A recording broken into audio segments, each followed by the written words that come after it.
Baik, kembali lagi di IN4033. Kali ini masih kita bicara tentang anti forensik, lebih khusus di dalam sebuah attack on cyber forensic process, gitu ya. Ada dua hal yang akan kita bahas kali ini, yaitu signature manipulation dan zip-bomb. Selamat belajar.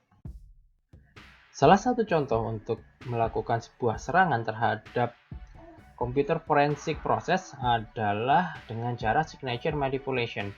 Yang kita ketahui bahwa setiap komputer kita akan melakukan eksekusi terhadap suatu file bergantung dengan signature yang dimiliki oleh komputer tersebut, atau banyak orang lebih mengenalnya sebagai extension dari komputer tersebut. Nah, menariknya, dengan melakukan perubahan terhadap signature yang kita miliki, maka kita akan lebih susah untuk melakukan tracing. Sebenarnya file tersebut aslinya seperti apa sih? Dan harus dibuka menggunakan apa sih? Nah, itu akan menjadi suatu pertanyaan-pertanyaan yang muncul. Nah, signature manipulation ini akan saya berikan contohnya di slide berikutnya. Contohnya adalah sebagai berikut. Saya memiliki sebuah file berbentuk docx, yang mana docx ini pasti akan diketahui oleh orang-orang untuk membukanya harus menggunakan Microsoft Doc, gitu ya.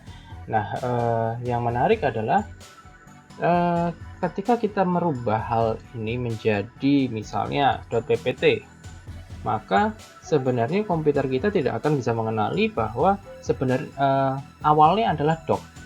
Oleh karena itu, perubahan-perubahan yang ada di sini, baik itu dari doc menuju ppt atau mungkin nanti ada sebuah file tertentu yang diubah bentuknya, maka hal ini akan menyulitkan bagi seorang ahli digital forensik untuk menemukan file tersebut aslinya adalah berbentuk apa. Langkah selanjutnya atau teknik selanjutnya adalah compress bomb.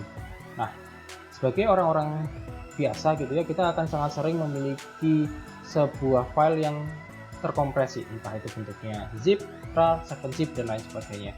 Yang menarik dari situ adalah ternyata orang-orang yang akan melakukan forensik akan mencoba untuk membuka file satu persatu, sehingga file-file yang entah itu bentuknya zip, tadi rar, dan lain sebagainya juga akan dibuka oleh mereka. Nah, untuk menanggulangi orang-orang forensik yang akan membuka file tersebut, maka orang-orang yang melakukan anti forensik ini akan memasang beberapa jebakan, dan jebakannya adalah sebuah file zip yang mana mungkin ini adalah 10 MB gitu ya. Ketika dilihat, oh filenya 10 MB, oke kita ekstrak gitu, akan menghasilkan sebuah file atau beberapa buah file yang mana jika di total berupa 281 TB, dan ini akan bukan merusak ya, tapi akan mengganggu proses dari forensik itu sendiri.